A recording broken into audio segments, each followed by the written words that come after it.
It's personal between me and you, and I'm going to do you some serious harm, you big stiff idiot. The untouchable True School Sports Empire proudly presents something the boxing games are missing. Hey, what's going on? It's your boy BT, and I came here to talk some boxing with the thousands of True School Sports subscribers.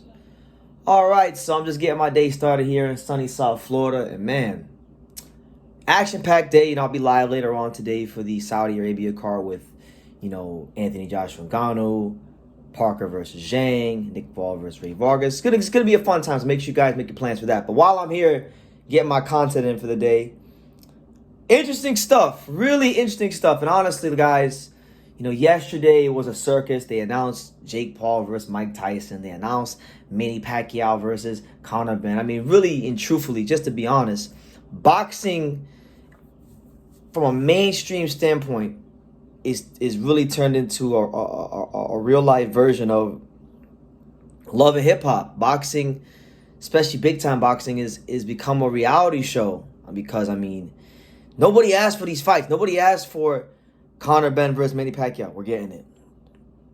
It's gonna be a spectacle. People are gonna watch. I'll probably even watch, but really nobody asked for Jake Paul versus Mike Tyson. So I get all these things, but then to continue the trend in boxing of fights that nobody talked about and nobody asked for, it has been reported by a number of news outlets. Rick Glazer is the one on the screen. Shout out to my buddy Rick.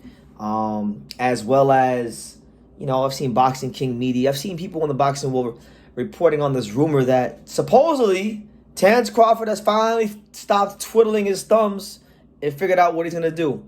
And Terence Crawford is in the process of finalizing a deal for a fight, not at 147, not at 154, but it'll be in the summertime and he'll be fighting at 160. And you may ask, whom BT, whom True School is Terence Crawford going to be looking across the ring at when he fights at 160? Well, the answer to that question is Chris Eubank Jr., his stablemate. Chris Eubank Jr. just had one of the most sensational performances of his career against Liam Smith under the watchful eye of Brian Bomac McIntyre, Terence Crawford's trainer. They had the same trainer. So you mean to tell me, coming off the heels of the best win of his career, Chris Eubank Jr. is not going to have Bomac in his corner, and he's going to fight Bomac's other fighter, Terence Crawford? I mean, come on, what are we doing? What are we doing in boxing? It's ridiculous. There's nothing more. I saw somebody tweet this on Twitter, and I'll repeat it here. There's nothing more Chris Eubank Jr.-esque than Chris Eubank Jr. fighting his own stablemate and going against his own trainer and basically just effing off any ambitions of a world title, f winning a world title, right? So it is what it is. Now on the positive note, if you're someone that is excited about the prospects of Terence Crawford potentially fighting Canelo Alvarez, then this is the route he's got to go. I like this route a lot better than just jumping up from 47 to 68 because I don't give a damn how good you are. Jumping up 3 weight classes is insane. It's suicide. So it's best that he go this route, fight a guy at 60. I would be led to believe with Eubank being a trained by Brian Bomac McIntyre, I'm sure obviously Bomac's gonna have a lot of intel on his style and his tendencies and his habits. Maybe they have some familiarity with sparring each other in the past. It's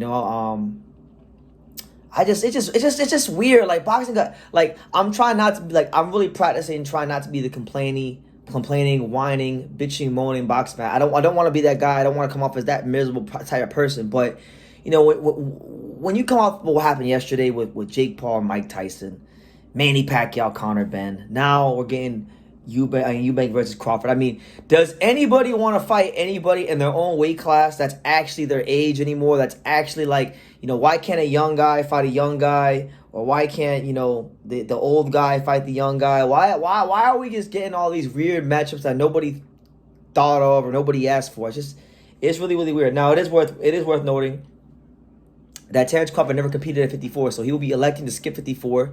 He will not be fighting Tim Tszyu if this news is true, and he'll be going straight to 160. So listen, that's still a big weight jump. 47 to 60 is a big weight jump. Many fighters have done it throughout the course of boxing history. It doesn't happen as much as it used to happen, but like back in the day, it used to happen a lot, because back in the day, there was no junior middleweight. There was no 154 back in the day. So you used to always get 147 and 160 a lot more back in like the 80s and, you know, the 70s and things like that. But nonetheless, we'll see if it actually winds up becoming true. But, you know, Rick Laser's reporting it. I've seen it all over Twitter this morning. It is the word on the street. It is the hot news of the day, hot rumor of the day. And I feel like, you know what, before it even gets out there, before it, you know, let's just get my preliminary thoughts on it. It's a very weird fight. Eubank is basically screwing off his ambition to try and win a world title, to fight and look, Terence Crawford is a big name in the sport now. Like, I'm sure Eubank is getting a lot of money. I know Eubank's manager Elliot pretty good. I mean, I talked to him here and there. We have direct communication, so I'll probably have to pick his brain, see why he took this fight. You know, Elliot's a pretty shrewd businessman, and I know that he wasn't going to take a fight for Eubank that wasn't going to make him, you know, X amount of dollars in return. So that's my thoughts, and I want to hear from you guys. What do you guys think of Terence Crawford versus Chris Eubank? How do you think it'll play out stylistically? Could be an exciting fight. You know, Eubank likes to come forward, likes to throw a lot of punches. We know he loves to get on the inside and throw the uppercut a lot. And we know Terence Crawford's never turned down anything but his collar. He loves to, you know, go in there and try and be the apex predator. But with him going from 47 to 60, can Terence Crawford just be the apex predator? We may see more of Terence Crawford the boxer more so than Terence Crawford the slugger as he moves up in weight. But look, as I've always said, once you bake a cake, it's a cake. Once somebody has their tendencies, they're gonna go ahead and they're gonna go to what they know. And Terence Crawford knows how to slug it out and in an intelligent way break you down. So with that being said, Crawford versus Eubank coming to a city near you, I guess, and they're looking at either Saudi or the U.S. So we'll see how it goes. But let me know what you guys think in the comments down below. And I'll say one last thing. As far as this fight being in Saudi, I know Chris Eubank's manager Elliot. He's out there in Dubai. He's based in Dubai. He's in the Middle East, and I'm very sure that he's got connections out in the Middle East. Look for that to be if the fight does happen in Saudi, look for that to be maybe one of the reasons why. The purse and one of the power brokers of that potential deal being Elliot, the manager of Eubank. I'm very sure he has connection in the Middle East, because that's where he's based out of, and you know, that's just my 2 cents in the matter. But yeah, leave your comments down below. Make sure you guys take the time to subscribe. And like I say in every single one of these videos, you can love me or you can hate me, but I'm just a kid from Dang. So until next time, take care, guys. Thank you for watching another video on the untouchable True School Sports Empire. I'm at the Boxing Hall of Fame out here in Canelo, New York. And for more great boxing content just like this video, make sure you click and subscribe right over here.